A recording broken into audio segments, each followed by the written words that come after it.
हरे राम राम राम हरे हरे, हरे कृष्ण कृष्ण कृष्ण हरे हरे.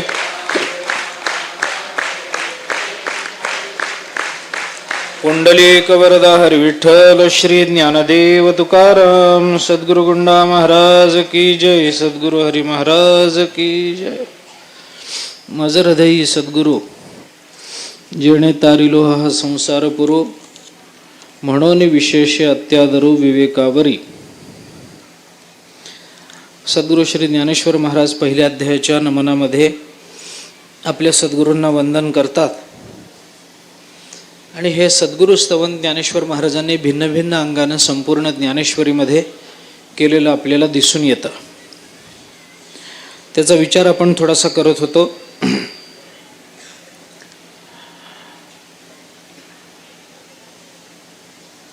हृदयामध्ये बसून सद्गुरु श्री निवृत्तीनाथ महाराज आहेत, माझं हृदयी आहेत, हृदयात आहेत अशी सप्तमी ज्ञानेश्वर महाराजांनी वापरली आणि त्या अर्थानं सद्गुरु स्तवन केलं. हे कोणत्या अर्थाने याचा थोडासा विचार आपण करून आलो.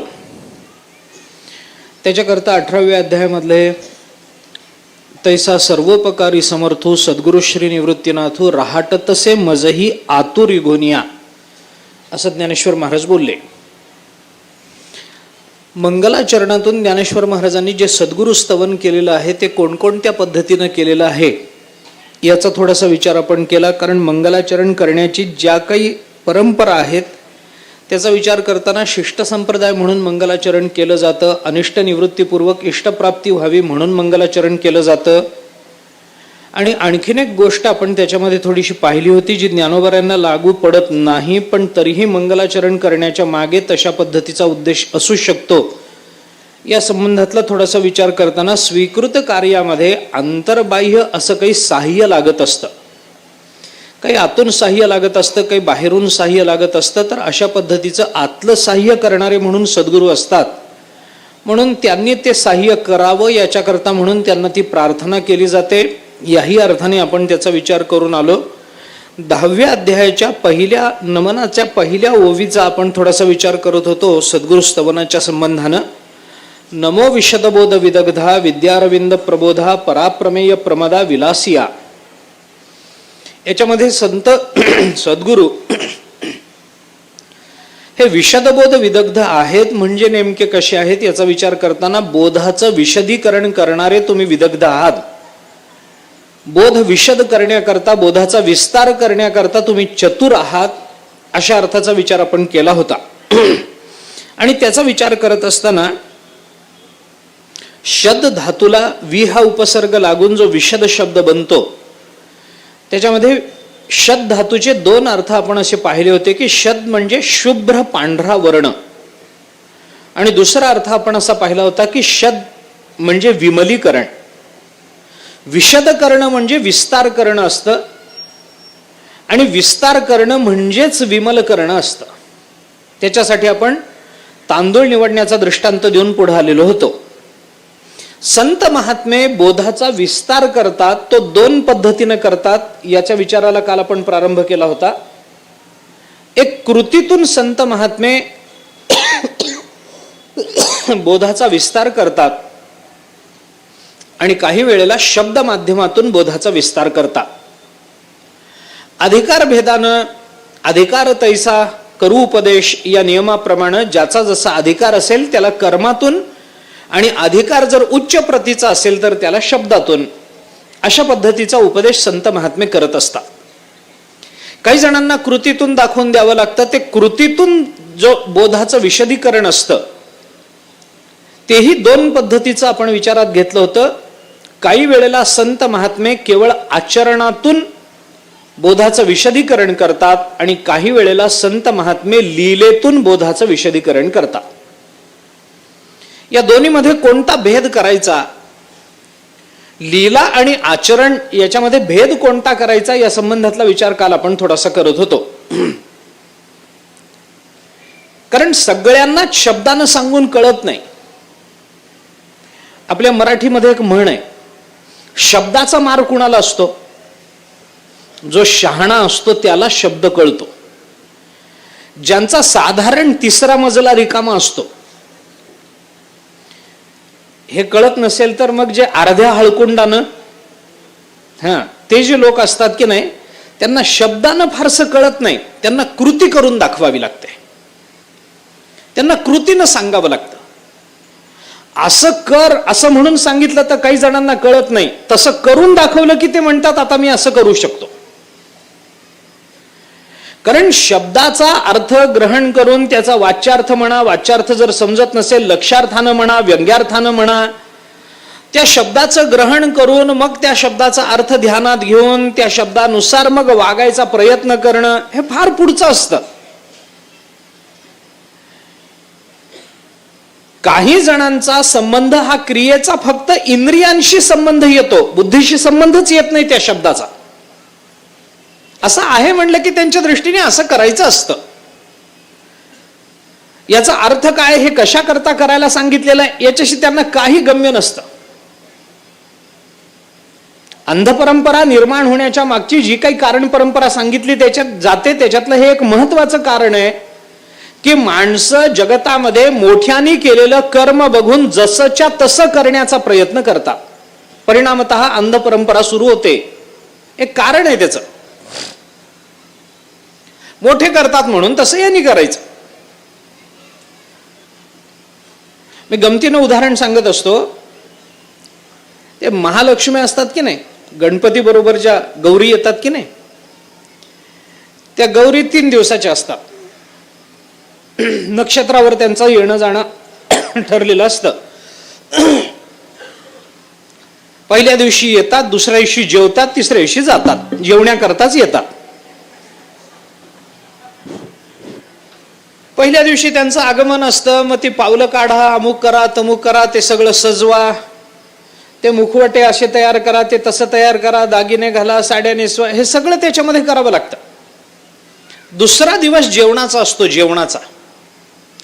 आता त्याची तयारी तर फार आधीपासून करावी लागते. पहाटे 4ला उठून त्या घरातल्या बाईचं काय तिला कष्ट करावे लागतात ती जाणे. ते 16 भाज्या काय, 16 चटण्या काय, 16 कोशिंबिरी काय, 16 पकवान काय, एका ताटामध्ये ते बसत नाही. मग ते ज्येष्ठा कनिष्ठा 2-2 पक ते ताट करा त्याची, त्याच्यातून ते नैवेद्य दाखवा, सगळ्या भानगडी कराव्या लागतात. गंमत काय असते काय मला माहिती नाही, याच्या मागे शास्त्र काय आहे हेही माहित नाही, ना असं शास्त्र आहे याच्यावर विश्वासही नाही. ते महालक्ष्मीला त्या गौरीला दाखवलेला नैवेद्य बायका खात नाहीत का कोण जाणे. पण तिला जर विचारलं की गणपतीला दाखवलेला नैवेद्य चालतो, भगवान श्रीकृष्णाला दाखवलेला नैवेद्य खाता येतो, पांडुरंगाला दाखवलेला नैवेद्य खाता येतो, महालक्ष्मीला दाखवलेला नैवेद्य का खात नाही तू, असं त्या बाईला विचारलं तर त्या बाईकडे कोणतंही उत्तर नसतं. फक्त एकच उत्तर असतं, आमच्या सासूबाई असंच करत होत्या. संपलं. सगळं शास्त्र तिथं येऊन संपतं. आमच्या सासूबाई असं करत होत्या, हे कर्म पाहून जसंच्या तसं कर्म केलं जातं. बुद्धीचा वापर नाही. कुठे लक्ष्मी कोपेल, महालक्ष्मी कोपेल, कुठं आपल्याला दारिद्र्य येईल याची भीती फार. ते घाबरून करायचं सगळं. काही कारण नाही. पण तरी तिला तेवढं एकच उत्तर माहिती असतं, आमच्या सासूबाई असं करत होत्या. आणि सुदैवानं किंवा दुर्दैवानं तिची सासू जर जिवंत असेल आणि तिच्या सासूला जर विचारलं की तुम्ही असं करत होता म्हणून तुमची सून असं करते, तुम्ही तसं का करत होता, तर ती सासू सांगते आमची सासू असंच करत होती म्हणून. त्याला उत्तर नाही ना. गतानुगतिक होऊन अंध परंपरा जर स्वीकारायची असेल,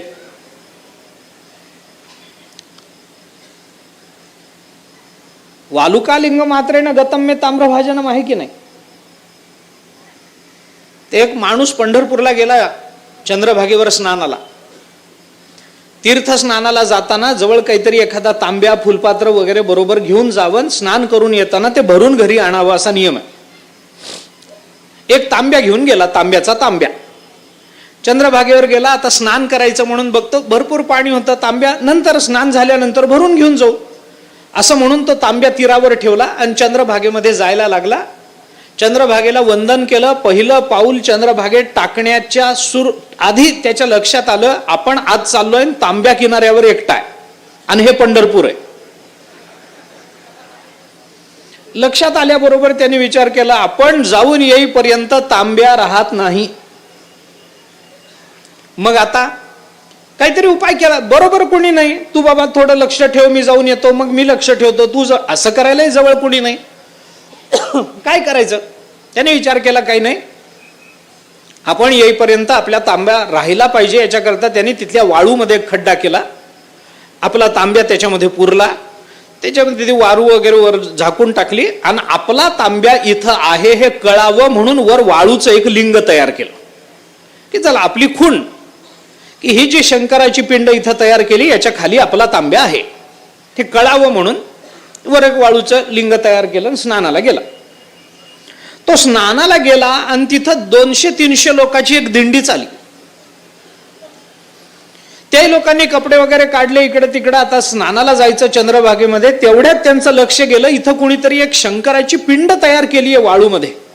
आणि त्या लोकांना असं वाटलं की बहुतेक हा पंढरपूरचा नियम असेल की इथं पिंड तयार करायची मग आंघोळीला जायचं. म्हणून त्या 300 लोकांनी तिथं ती लिंग तयार केली. हा स्नान करून येतो तो कुठल्या लिंगाखाली आपला तांब्या कुणाला माहिती गेला ना. कशामुळे गेला? लोकांनी बुद्धी चालवली नाही, फक्त कर्म पाहिलं. आधीची क्रिया बघून तत्सदृश क्रिया करायची. अंध परंपरा सुरू होण्याचं हे एक महत्वाचं कारण आहे. माणसं बुद्धी चालवत नाही.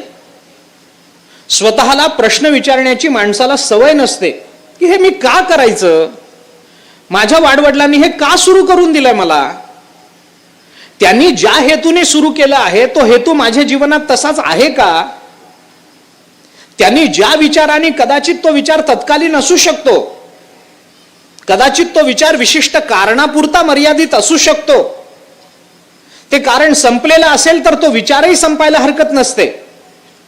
पण बऱ्याच वेळेला असं घडतं की कर्माच्या मागचं कारण 4-2 पिढ्याच्या पूर्वी संपून जातं, पण कर्म मात्र पिढ्यानपिढ्या चालू राहतं.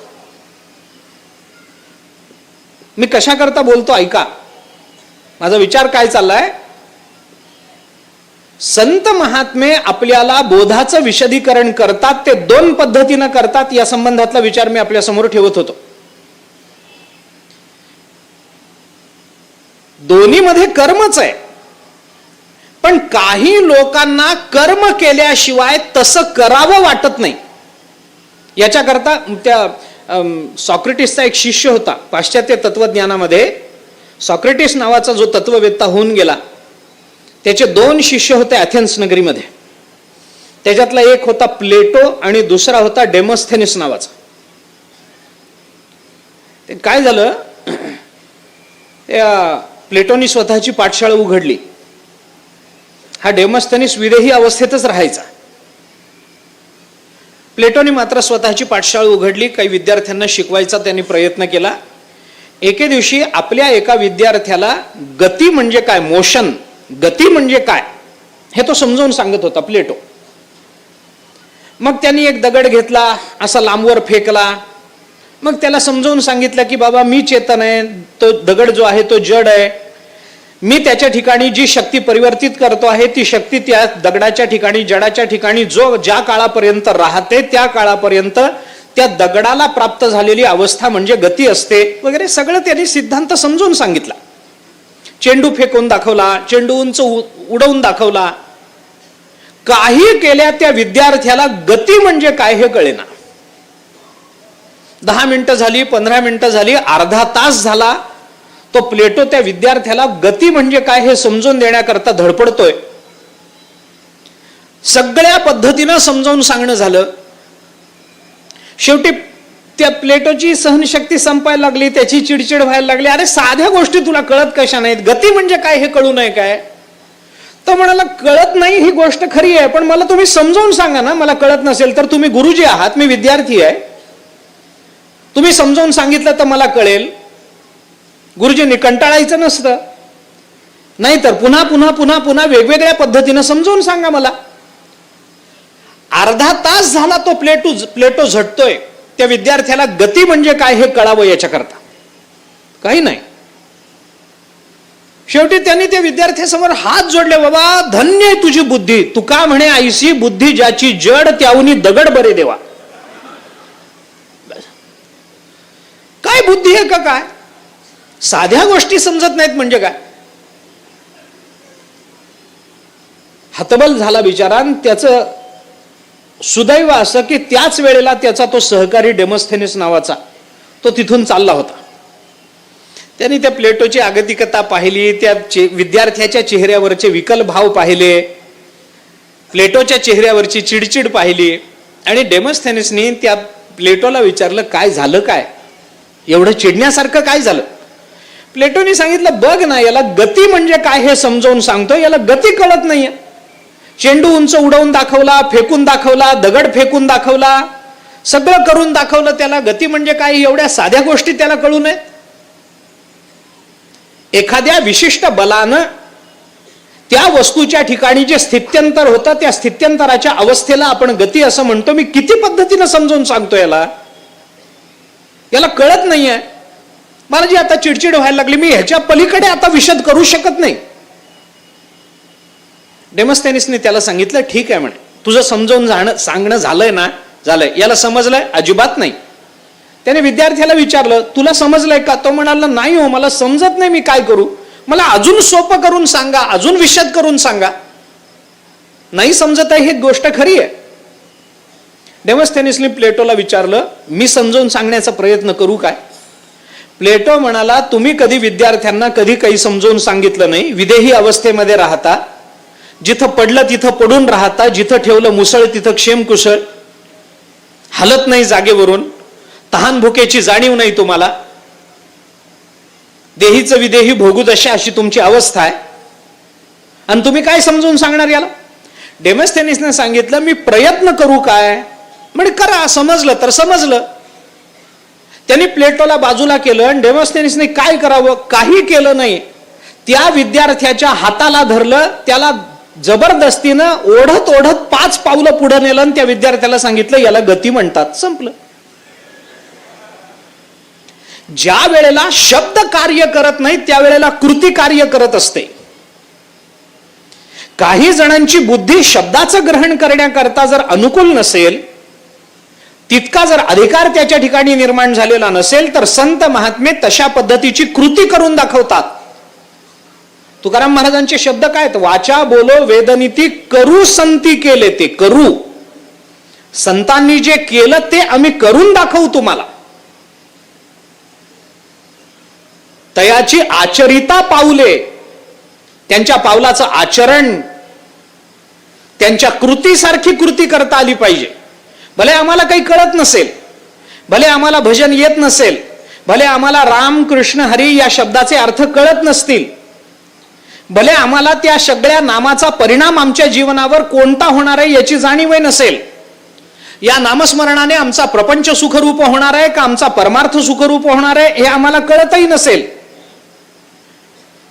शब्दाचा अर्थ कळत नाही, शब्दाचं वाच्य कोण आहे हे कळत नाही, शब्दाचा परिणाम कळत नाही, असं असलं तरी सुद्धा काही वेळेला हे नाही कळलं तरी तुकाराम महाराज रामकृष्ण हरी म्हणत होते ना, मग आपणही म्हटलं पाहिजे. एवढं म्हणून जरी नामस्मरण केलं तरी त्याचा परिणाम व्हायचा तो अनुकूल होता.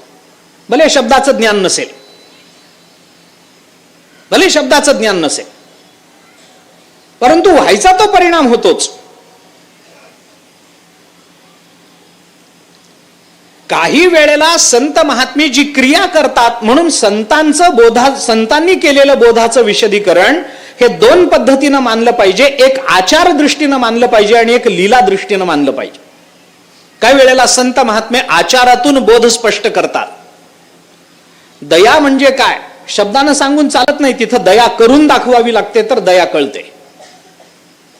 दातृत्व म्हणजे काय हे शब्दानं सांगून चालत नाही, काहीतरी दान द्यावं लागतं तर दातृत्व म्हणजे काय हे कळतं. सद्गुरु गुंडा महाराजांनी आपल्या सगळ्या घरादारावर तुळशीपत्र ठेवलं, याच्यातून दातृत्व म्हणजे काय हे कळतं.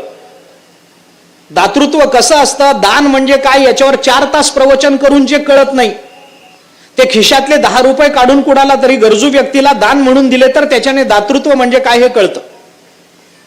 इथं शब्द कार्य करत नाही. आचारातून संत महात्मे बोधाचं विशदीकरण करतात. गुणांचा विचार करत असताना आचाराचा विचार करा. आपण म्हणून काल लीला आणि आचार या 2 शब्दांमधला थोडासा फरक बघत होतो. पूर्वसुरींनी केलेल्या कर्माचं अनुकरण, संत महात्मे अनुकरण अनुसरण, जे संत महात्मे आचरण करतात ते गुणसंपदे करता करावं लागतं. आणि पूर्वसुरींनी न केलेलं कर्म संत महात्मे आपल्या लीलेतून प्रकट करत असतील तर ते दोष निवृत्ती करता करावं लागतं. ज्ञानोबारांच्या आधी कुणी भिंत चालवली नाही. ज्ञानोबारांनी पहिल्यांदाच चालवली, पण कशा करता? गुणा करता चालवली नाही. चालविली जड भिंती, हरली चांगयाची भ्रांती. चांगदेवांचा अभिमान निवृत्त व्हावा याच्याकरता भिंत चालवली, दोष निवृत्ती करता, स्वतःच्या नव्हे इतरांच्या. आणि ते पूर्वसुरींनी केलेल्या कर्माचं आचरण, शास्त्रीय कर्माचं आचरण करून दाखवतात. तेही स्वतः करता नाही, इतरांकरता. गुंडा महाराजांनी जो दान, जे आपलं सगळं घरदार दान करून टाकलं. असू दे, बसा ना, बसा बसा. कशा करता? बसा बसा.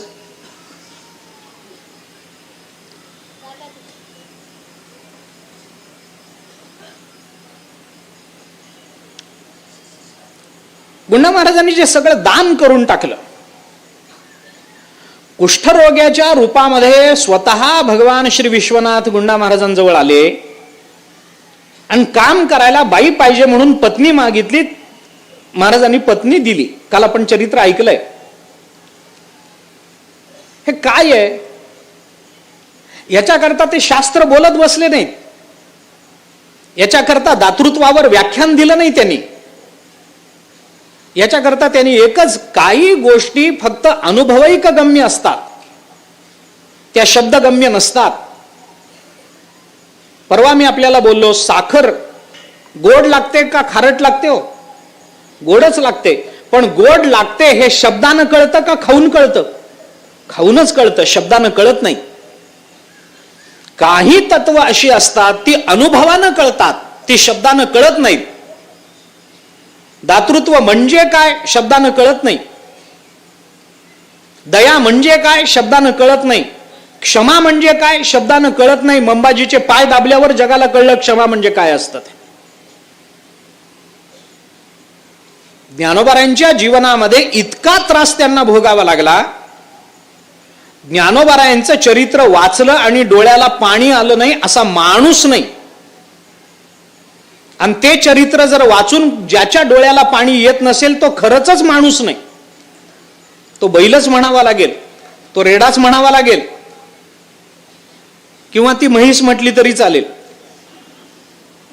समानतेचे दिवस आहेत, कोणाला वाईट वाटायला नको.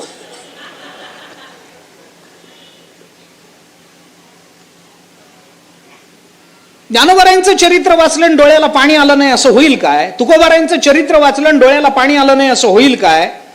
चोखोबारायांचं चरित्र वाचलं डोळ्याला पाणी आलं नाही असं होईल काय? असं कदापि होणार नाही. ज्ञानोबारायांनी इतकी दुःख भोगली. ज्ञानोबारायांनी जर मनात आणलं असतं की मला त्रास देणारे सगळे जळून भस्मसात व्हावेत, कोणी राहिलं असतं काय हो जगात?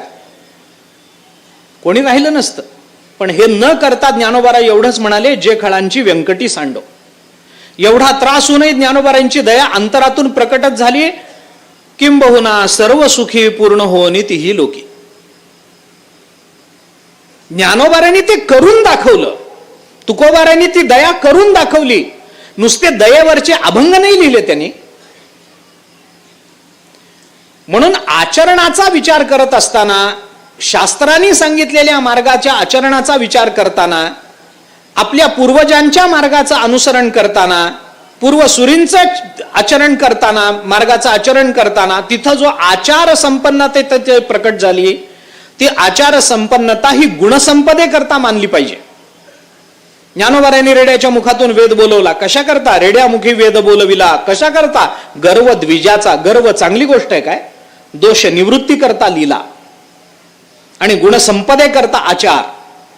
या आचार आणि लीला अशा दोन्ही कृतीतून संत महात्मे काही वेळेला बोधाचं विशदीकरण करतात. जगाला काय सांगण्याकरता आला तुम्ही? क्षमाशील रहा, दयावान रहा हे सांगण्याकरता आला ना, मग दया ती कृतीतूनच प्रकट करणार.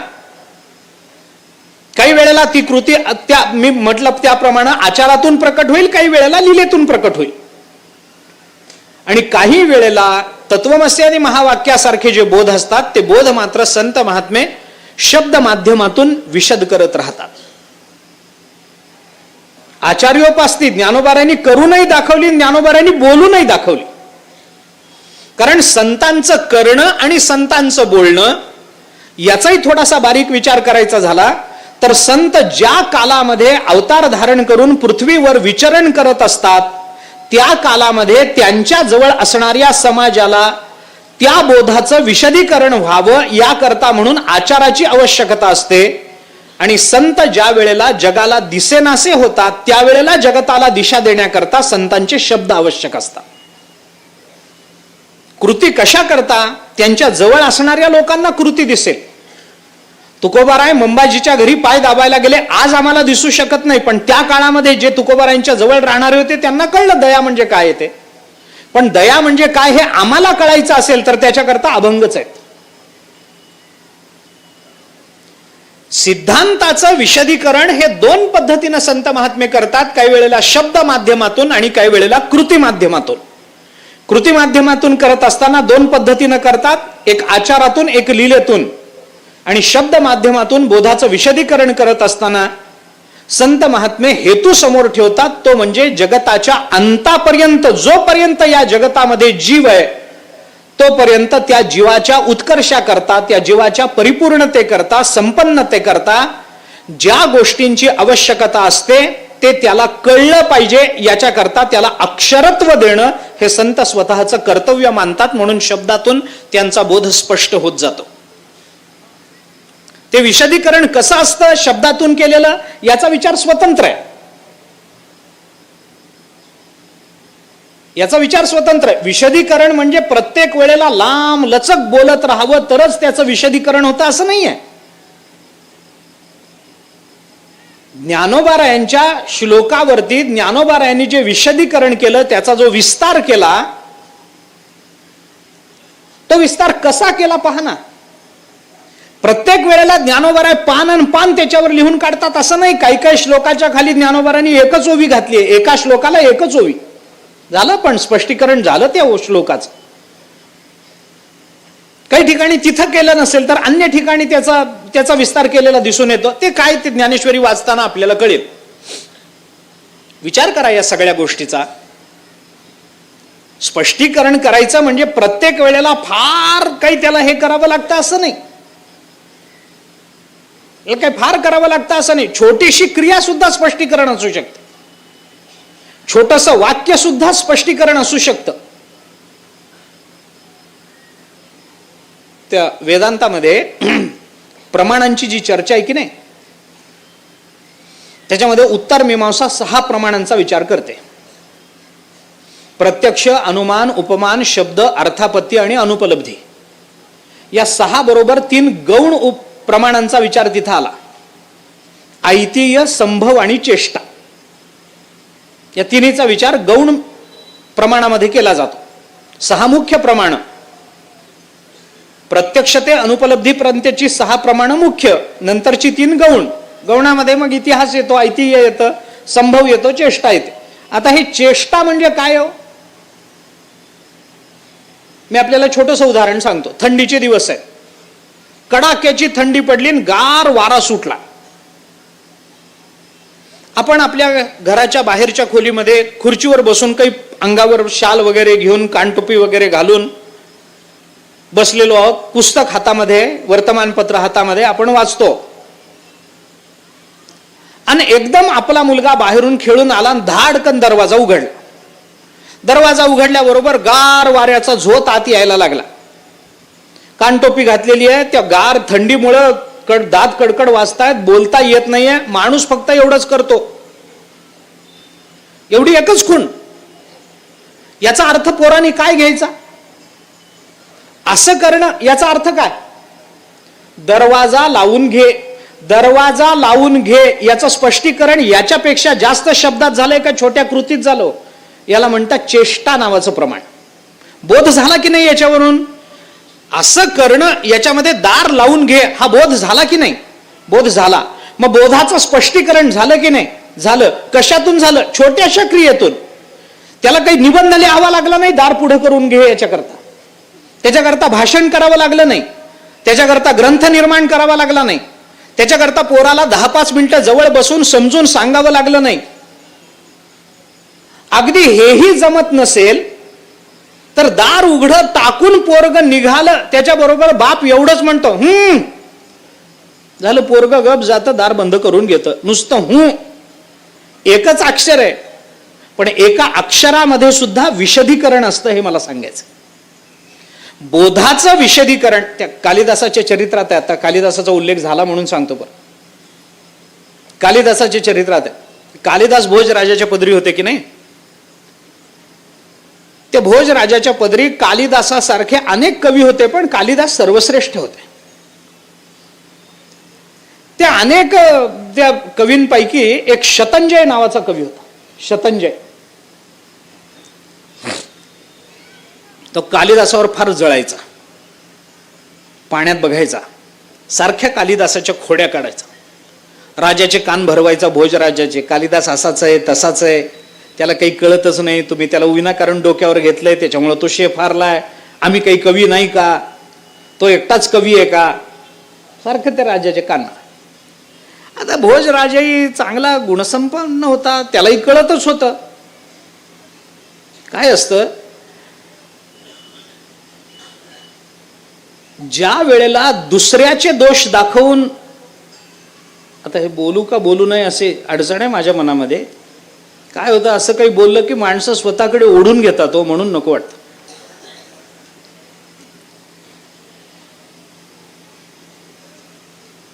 ज्या वेळेला दुसऱ्याचे दोष दाखवून स्वतःची प्रतिष्ठा जपायची असते ना, त्याचा सरळ अर्थ असा होतो की आपल्याकडे गुण नाहीत, पण तरी प्रतिष्ठेची अपेक्षा आहे. नाहीतर माणूस दुसऱ्याचे दोष दाखवत नाही. महाभारतामध्ये वचन आहे तसं. असू द्या. एके दिवशी त्या शतंजय कवीनं काय केलं, विस्तार आहे पण थोडक्यात सांगतो. शतंजय कवीनं काय केलं, भोज राजाकडे एक श्लोक तयार करून पाठवला. एक श्लोक तयार केला, स्वतःची स्तुती आणि कालिदासाची निंदा करणारा एक श्लोक तयार केला आणि आपल्या विद्यार्थ्याच्या करवी भोज राजाकडे पाठवून दिला. विद्यार्थी तो श्लोक घेऊन निघाला. रस्त्यात कालिदास उभे होते. त्यांनी बघितलं, शतंजय कवीचा विद्यार्थी आहे, भोज राजाकडे चाललाय, ही वेळ दरबारची नाही, त्या अर्थी या चिठ्ठीत आपल्याबद्दलच काहीतरी असलं पाहिजे. विद्वान माणसं शोध लावायला वेळ लावत नाही. त्याच्या लक्षात आलं. त्यांनी त्या विद्यार्थ्याला थांबवलं. काय रे, कुठे निघालास? आता कालिदास कोण विद्यार्थ्याला माहिती आहे, विद्यार्थ्यालाही कळत असतं आपल्या गुरुपेक्षा तो हुशार आहे म्हणून, पण बोलायची सोय नसते. कालिदासाने विचारलं म्हणल्यावर विद्यार्थ्यांनी सांगितलं काही नाही, गुरुजींनी एक चिठ्ठी दिली कालिदासाला, त्या भोजराजांना घेऊन दाखवायची आहे, राजेसाहेबांना नेऊन दाखवायची. कालिदासाला लक्षात आलं. तो म्हणाला बघू बरं चिठ्ठी. आता तो विद्यार्थी काय, त्याला नाईलाज झाला, एवढा मोठा माणूस म्हणतो, राजकवी म्हणतात म्हणल्या. चिठ्ठी काढली, कालिदासाच्या हातात दिली. कालिदासाने चिठ्ठी उघडली. चिठ्ठीवर असं लिहिलं होतं, अपशब्द तु शतम माघे भारते तु शतत्रयम कालिदासो न गण्यन्ते कविरेको शतंजय. अपशब्द शब्दाचा अर्थ आहे शिवी. अपशब्द म्हणजे शिवी. त्याने असं लिहिलं, माघ कवीच्या काव्यामध्ये 100 शिव्या आहेत, म्हणजे माघ कवीला खूप 100 शिव्या माहिती आहेत, इतका माघ कवी वाईट आहे. महाभारतामध्ये भारतेतु शतत्रयम, महाभारतामध्ये 300 शिव्या आहेत.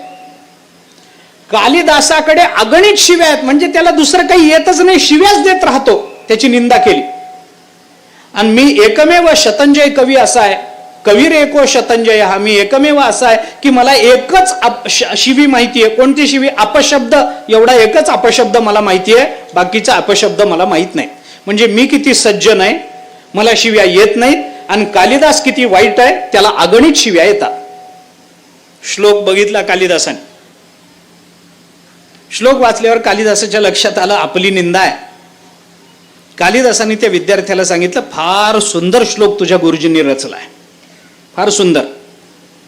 राजा खुश होईल, गळ्यातल्या कंठा काढून तुझ्या गुरुजींना भेट देईल. बघ मी सांगतो, फार सुंदर श्लोक आहे. काय त्याच्यात भाव प्रकट झालाय, फार सुंदर. फक्त काय झालंय, लिहिताना याच्यामध्ये चूक राहून गेली, मी दुरुस्त करू काय? विद्यार्थ्याला वाटलं, बघा माझ्या गुरुजींना गळ्यातला कंठा मिळत असेल तर दुरुस्ती करायला काय हरकत आहे, आपले गुरुजी आपल्याला शाबासकीच देतील. म्हणून त्यांनी सांगितलं, लगेच लेखणी काढून दिली, करा ना करा, दुरुस्ती करा. कालिदासाने काय केलं, अपशब्द हा जो शब्द होता त्याच्यातल्या अ ला एक काना दिला, अ ला काना, आ एवढंच झालं. आता श्लोक वाचा. आप शब्द तू शतम मागे भारते तू शतत्रयम कालिदासो नगण्यन्ते कविरेको शतंजय. आप शब्दाचा अर्थ आहे पाणी. त्याचा अर्थ असा झाला, माघ कवीला पाण्याला समानार्थी 100 शब्द माहिती आहेत. महाभारतामध्ये पाण्याला समानार्थी 300 शब्द आले आहेत. कालिदास इतका विद्वान आहे की पाण्याला समानार्थी अगणित शब्द कालिदासाला माहिती आहेत, आणि मी शतंजय कवी एकमेव असा आहे, मला फक्त पाण्याला एकच शब्द माहिती, आप. अचा आ केला हा सुद्धा विस्तारच आहे, विशदीकरणच आहे, हे मला सांगायचं. अचा आ केला, विस्तार झाला, तेवढाच विस्तार, तेवढा देखील पुरेसा असतो बऱ्याच वेळेला. सगळा विस्तार म्हणजे त्याच्यावर हजारोनी ओव्या लिहाव्यात, हजारोनी पानं लिहावीत अशी अपेक्षा नसते. संत महात्मे ज्ञानोबारांच्या ओव्या बघा आपण, 3.5 चरणाची ओवी आहे, पण एका सर्व श्लोकातला भावच्या भाव प्रकट करते ती. विशदबोध विदग्ध ज्ञानोबा. आपल्या सद्गुरूंची स्तुती करताना ज्ञानोबा म्हणतात, तुम्ही शब्द माध्यमातून आणि कृती माध्यमातून तत्वाचा बोध विशद करून सांगता. विशद करता याचा अर्थ तत्व असतंच, फक्त तत्व आपल्याला ज्या प्रतिबंधाने कळत नाही त्या प्रतिबंधाच्या निवृत्ती करता विशदीकरण करावं लागत असतं.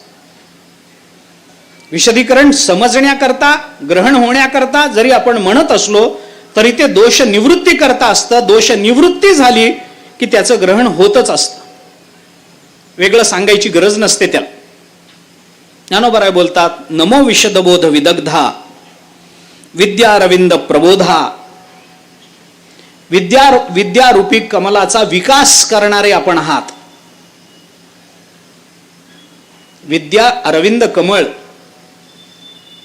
विद्यारूपी कमलाचा विकास करणारे आपण आहात. मी थोडीशी ओवी धावती संपवतो आणि समारोप करतो. अरविंद असा शब्द आहे. विद्यारविंद प्रबोधा. साहित्यामध्ये कमलाचा विचार करताना 2 पद्धतीने केलाय. एक सूर्य विकासी कमळ असतं आणि एक चंद्र विकासी कमळ असतं. चंद्र विकासी जे कमळ असतं त्याला कमळ न म्हणता त्याला कमलिनी असं म्हणतात.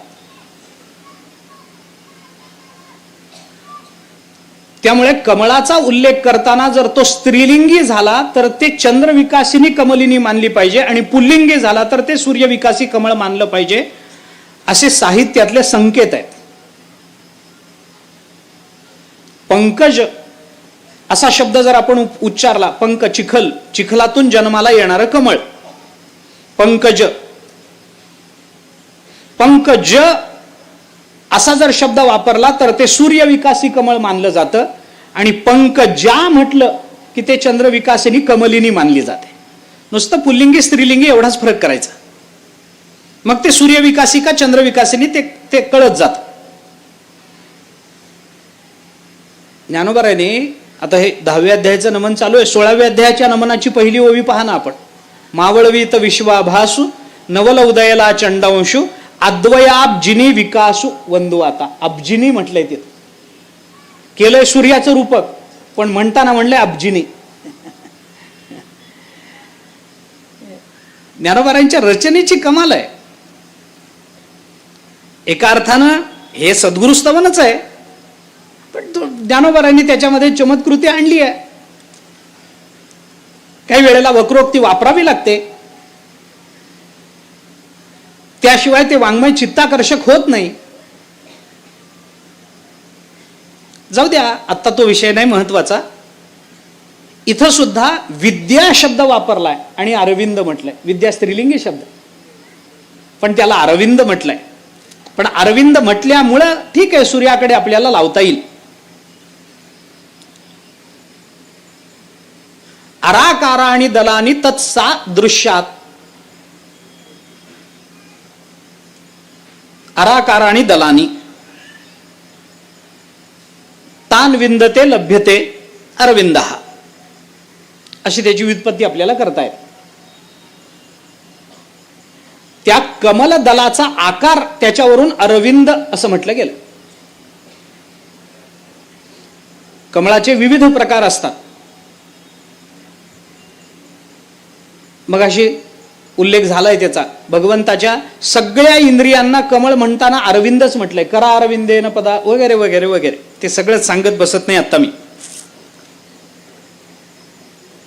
सूर्य आकाशामध्ये उगवला की काही कमलांचा विकास होतो.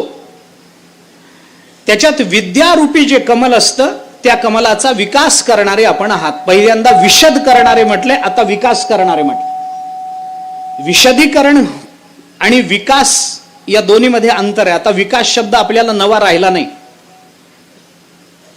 राजकारण्यांनी तर विकास फारच केलाय. विकास शब्द आपला आता सध्याच्या काळात तर नवीन अजिबात नाही. कोणत्या अर्थाने घ्यायचं हे पहा तुम्ही. विशद करणं आणि विकास करणं याच्यात काय अंतर आहे आता सांगायला मला अजिबातच वेळ नाही. वेळ टळू नाही गेली, उलटू नाही गेली. 1-2 मिनिटांमध्ये मी समारोप करतो. कोणतीही विद्या गुरुकृपा झाल्याशिवाय फलरूप होत नाही, फलद्रूप होत नाही. परस्पर काहीतरी शिकावं, पुस्तकं वाचावं, पुस्तकं वाचून माणसांनी समाधी लावण्याचा प्रयत्न केला तर समाधी लागत नाही. पुस्तकं वाचून ब्रह्मज्ञान होत नाही. पुस्तकं वाचून सगळीच कर्म करता येत नाहीत. पुस्तकं वाचून सगळंच आपल्याला होतं, आपल्याला कळतं असं नाही आहे. प्रत्येक विद्येच्या मागे गुरुकृपा आवश्यक आहेच आहे. म्हणून तर उपनिषदाने आपल्याला ज्ञानाकरता गुरुकडे जा हा आग्रह धरला. तो तेवढ्या करता विद्या पाहिजे ना. संतावीण प्राप्ती नाही ऐसे वेद देतील ग्वाही. कीर्तनामध्ये ऐकलंय आपण. संतावीण प्राप्ती नाही, संतांशिवाय विद्या फलद्रूप होत नाही. कर्म आपलं अंतःकरण शुद्ध करतात. शुद्ध अंतःकरणामध्ये विद्येचा प्रादुर्भाव होतो, मान्य आहे. आता उक्तम मया राम यदि शुद्धेहि चेतसी उपदेशो हि प्रसरती तैलबिंदुरिवांबसी, यासारखी प्रमाण आपल्याला ते सांगून जातात.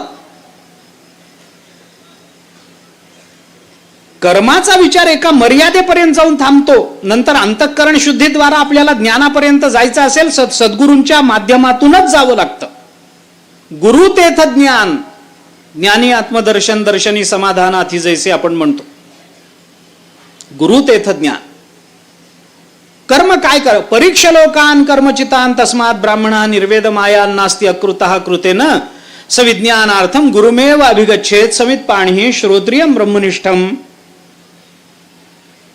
उपनिषद बोलत.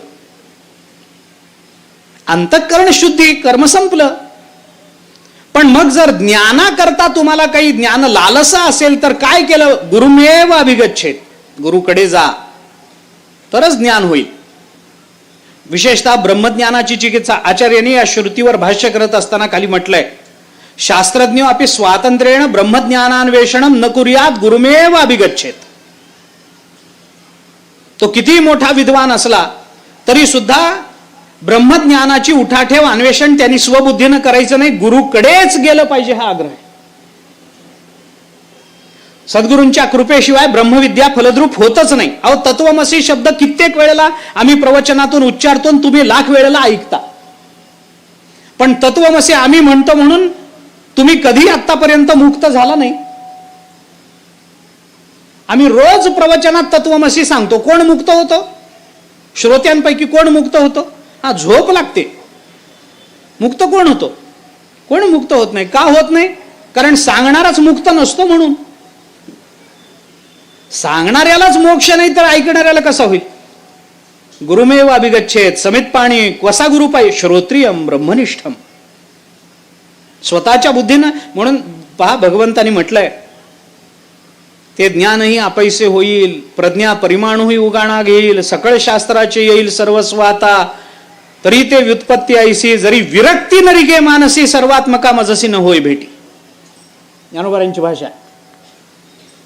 किती प्रयत्न करा ते ज्ञानही आपैसे होईल, सगळं ज्ञान तुम्हाला होईल. कोणतं ज्ञान होईल? प्रज्ञा परिमाणूही उगाणा घेईल. या जगतामध्ये किती परमाणू भरून राहिलेले आहेत त्याचा हिशोब सुद्धा तुमची बुद्धी कदाचित लावू शकेल. सकळ शास्त्राचे येईल सर्वस्व हाता, सकळ शास्त्राचे सर्वस्व हाता येईल. पण अर्जुना, गुरुकृपेनं ज्याच्या ठिकाणी विवेक निर्माण झाला नाही आणि विवेकातून ज्याच्या ठिकाणी वैराग्य उत्पन्न झालं नाही, ते जर वैराग्य नसेल तर माझी भेट होणार नाही हे लक्षात घे, तो बाकी किती ज्ञानी असू दे. विद्यारविंद प्रबोधा, विद्यारूपी कमलाचा विकास करणारे आपण आहात. आपण उदयाला आल्या बरोबर बस कुरुकृपा उखा उजळली, ज्ञानाची ओतपली पडली, तेथ साम्याची रिद्धी उघडली, तयाची ये दिठी. ज्ञानोबराय बोलतात, गुरुकृपा उखा, उखा म्हणजे उषा, उषा म्हणजे पहाट. गुरुकृपेची पहाट झाली जीवनामध्ये, काय पाहिजे अजून? ज्ञानाची ओतपली, अरे साम्याची रिद्धी उघडली, तयाची ये दिठी. बस गुरुकृपेची पहाट जीवनामध्ये झाली, सगळीकडे साम्य दशा, ऐशी साम्य दशा. बस. किंवा त्या गुरुकृपा प्राप्त होण्याकरता कर्मसाम्य दशा सांग, कर्मसाम्य दशा होय तिथं विरेशा, श्री गुरु आपैसा भेटेची गा. तिथे कर्मसाम्यता सांगितली. गुरुकृपा उख उजळली, तिथं ज्ञानसाम्यता सांगितली. विद्या विनय संपन्ने ब्राह्मणे गवी हस्तिनी शुनिचैव श्वपाकेच पंडिता समदर्शिना. ज्ञानसाम्यता. अवघीभूते साम्य आली, देखिली म्या काही होती, विश्वास तो खरा मग पांडुरंग कृपेचा. आपण विद्यारूपी कमलाचा विकास करणारे सूर्य आहात. पराप्रमेय प्रमदा विलासिया. परावाणीनं सुद्धा जिचं निर्वचन होत नाही अशी जी ब्रह्मविद्या, त्या ब्रह्मविद्येबरोबर विलास करणारे आपण आहात. त्या प्रमदेबरोबर विलास करणारे आपण आहात. ती तुमची पत्नी बनून राहते. तुका म्हणे मुक्ती परिणिली नोवरी, आता दिवसचारी खेळीमेळी. हे पत्नी होते, प्रमदा आहे, याचा अर्थ तेवढंच नातं आहे असं नाही, ते सगळंच कुटुंब आहे. भरद्रारीने सांगितलेलं. धैर्यम यस्य पिता क्षमाच जननी शांतिश्चिरम गेहिनी, शांतिश्चिरम गेहिनी. ते योग्याबद्दल बोलत असताना सत्यम सुनुः अयम दयाच भगिनी भ्राता मनस्संयम. मनस्संयम हा त्याचा भाऊ आहे, दया ही त्याची बहीण आहे, सत्य त्याच्या पोटाला आलेला मुलगा आहे, धैर्य हा त्याचा बाप आहे, क्षमा ही त्याची आई आहे, शांती ही त्याची पत्नी आहे. शय्या भूमितलम दिशोपि वसनम. भूमी हेच त्याची शय्या आहे, दिशा हेच त्याचे वस्त्र आहेत. ज्ञानामृतम भोजनम, ज्ञान हेच त्याचं अन्न आहे. एते यस्य कुटुंबिनो वद सखे कस्मात भयम योगिनः. असं ज्याचं कुटुंब आहे त्या योग्याला कशाचं भय ग? भरतृहरीच्या मुखातले शब्द आहेत. योग्याचं हे कुटुंब आहे. हे कुटुंब, मला बाकीच्या आत्ता कुटुंबाविषयी घेणं देणं नाही. धैर्यम यस्य पिता क्षमाच जननी हे नाही. शांतिश्चिरम गेहिनी, पराप्रमेय प्रमदा विलासिया. परावाणीनं सुद्धा जिचं निर्वचन होऊ शकत नाही, जिच्याबद्दल बोलता येत नाही अशी ब्रह्मविद्या, हीच एक कुणी प्रमदा. तिच्याबरोबर आपण विलास करता, तिच्याबरोबर खेळता. किंबहुना त्या भूमिकेवर अखंड आरूढ असता. निमिषार्धम तिष्ठन्ति वृत्तिम ब्रह्ममयीं विना. अशा पद्धतीनं ज्यांची वृत्ती अर्धा निमिष सुद्धा ब्रह्मस्वरूपाला सोडून जात नाही अशा स्वरूपाचे तुम्ही आहात. ज्ञानोबा आपल्या सद्गुरूंचं चिंतन करतात. अनेक ओव्या आहेत अशा पद्धतीच्या. 10व्या अध्यायाचं एक नमन जरी वाचलं आपल्याला तरी आपल्याला ते कळून येईल. पुढे 12व्या अध्यायाचं नमन पहा, 14व्याचं पहा, 15व्याचं पहा, तिथली मानसपूजा पहा. आता हृदय आपुले चौफाळून या भले वरी बैसऊ पाऊले श्री गुरूंची. त्याच्या आधी जय जय देवाच्या जय जय आचार्या समस्त सुरवर या तिथं पहा. त्याच्या आधी 12व्यामध्ये जय जय ओ शुद्धे उदारे प्रसिद्धे तिथं पहा. 16व्या अध्यायामध्ये मावळवीत विश्वाभास तिथं पहा. 17व्यामध्ये विश्वविकासित मुद्रा तिथं पहा. 18व्यामध्ये जय जय देव निर्मळ निजजनाखिल मंगळ तिथं पहा. ज्ञानोबारांनी प्रत्येक मंगलाचरणामध्ये आपल्या सद्गुरूंची स्तुती अशा वेगवेगळ्या पद्धतीनं केलेली आहे. मी सुरुवातीला आपल्याला हे बोललो होतो की या मर्यादित वेळेमध्ये मर्यादित दिवसांमध्ये ज्ञानेश्वरीतलं सगळंच सद्गुरुस्तवन आपल्यासमोर मांडणं हे सर्वथैव अशक्य आहे. पण तरी सुद्धा थोडाफार विचार त्याचा करायचा म्हणून मी फक्त 10व्या अध्यायातली पहिली ओवी आपल्यासमोर ठेवली. ज्ञानोबारांनी सद्गुरुस्तवनामध्ये आपल्या सद्गुरूंच्या संबंधानं ज्या ज्या गुणांची चर्चा केलेली दिसते ते सगळे गुण गुरु म्हणून जसे ज्ञानेश्वर महाराजांच्या चरित्रात दिसतात. गुंडा महाराज ज्ञानोबारांच्या जीवनचरित्राकडे पाहताना जर त्याच दृष्टीने पाहत असतील तर मला आपल्याला इतकंच सांगायचंय की गुंडा महाराज ज्या दृष्टीनं ज्ञानोबारांच्या जीवनचरित्राकडे पाहतात तीच दृष्टी आपण घेतली पाहिजे आणि त्याच दृष्टीनं गुंडा महाराजांच्या चरित्राकडे पाहिलं पाहिजे. म्हणजे आपल्या डोक्याला ताप नाही. अगदी साधी गोष्ट आहे. अनेक वेळेला मी हे बोललेलो आहे, पुन्हा बोलायला मला काही संकोच नाही. नाथ परंपरेमध्ये ज्ञानोबारायांचं जे स्थान आहे ते ज्ञानोबारायांच्या शिष्यामध्ये गुंडा महाराजांचं आहे. नाथ परंपरेमध्ये ज्ञानोबारायांचं जे स्थान आहे ते वेगळं आहे, त्याचं मूल्य वेगळं आहे, त्यांनी केलेलं कार्य त्या दृष्टीनं वेगळं आहे, परंपरेच्या दृष्टीनं. तशी जी ज्ञानोबारांपासून सुरू झालेली त्यांची शिष्य परंपरा आहे तिथलं ज्ञानोबारांचं स्थान इथं गुंडा महाराजांचं आहे. म्हणून एका अर्थाने आम्हाला परंपरेला गुंडा महाराज म्हणजे माऊलीच आहे. ती माऊलीच आहे आमची. कैवल्याचा पुतळाच आहेत ते आमच्या दृष्टीने. ते साधकांचे मायबापच आहेत आमच्या दृष्टीने. कदाचित त्या सगळ्याच घटना त्यांच्या ज्ञानोबारांच्या जीवनात घडल्या, त्या सगळ्याच कोणत्याच संतांच्या जीवनचरित्रात घडल्या नाही. पण गुणदृष्टीने जर विचार करायचा झाला म्हणून मी आपल्याला सोपं केलं. निवृत्तीनाथ महाराजांचं वर्णन ज्ञानोबारांनी केलं. आता ज्ञानोबारांचं वर्णन कसं करायचं हा प्रश्न असला तर विचार करायचं कारण नाही. ज्ञानोबारांनी निवृत्तीनाथ महाराजांकरता वापरलेले शब्द घ्यायचे आणि ज्ञानोबारांकडे लावून टाकायचे, झालं ज्ञानोबारांचं वर्णन. ज्ञानोबारांचं वर्णन जर गुंडा महाराज अशा पद्धतीने करतात तर आता गुंडा महाराजांचं वर्णन कसं करायचं? काही नाही, गुंडा महाराजांनी संतांच्या संबंधाने जे शब्द वापरले ते तिथून काढायचे आणि गुंडा महाराजांकडे लावून टाकायचे, संपला विषय. त्यांचं चरित्र चिंतन आणि त्यांच्या संबंधानं आपल्या अंतःकरणात असलेल्या सद्गुरु रूपातल्या भावनांचं चिंतन हे ज्ञानोबारांच्या शब्दामधून या मर्यादित काळामध्ये आपण केलं. ते योग्य की अयोग्य याची चर्चा मला करायची नाही, चुकणं शक्य आहे. एखाद्या वेळेला अपसिद्धांत झाला असेल तर नवल वाटायचं काही कारण नाही, शेवटी माणूस आहे बोलणारा. पण मी सुरुवातीलाही बोललो की कसंही काही जरी बोललं तरी संतांच्या परमात्म्याच्या संबंधानं तो कधीही अर्थवाद ठरत नाही, कोणताच ठरत नाही. गुणवाद ठरत नाही, अनुवाद ठरत नाही, भूतार्थवाद ठरत नाही, कोणत्याच अर्थानं तो अर्थवाद ठरत नाही.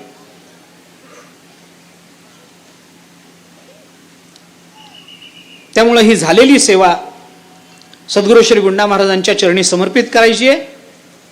केवळ ती ओवी संपवायची म्हणून मी आज बसलोय, नाहीतर खरं ते संपवलीच पाहिजे असा आग्रहही काही नव्हता. परंतु सुरू केलंय म्हटल्यानंतर कुठेतरी संपवलं पाहिजे म्हणून मी फक्त बसलो. या ओवीचा यथामती विचार मला जसा करता आला, या एका ओवीचा थोडासा विचार केला, थोडासा विचार अनुभवामृताच्या दुसऱ्या प्रकरणातल्या ओवीचा केला. आता उपाय वनवसंतू जो आज्ञेचा आहे व तंतू अमूर्तची परिमूर्तू कारुण्याचा, या काही ओव्यांचा विचार आपल्याला या मर्यादित दिवसांमध्ये करता आला. सर्वार्थानं विचार झाला असं जरी म्हणता आलं नाही तरी जेवढी सेवा झाली तेवढी तरी त्यांच्या चरणी समर्पित केली पाहिजे.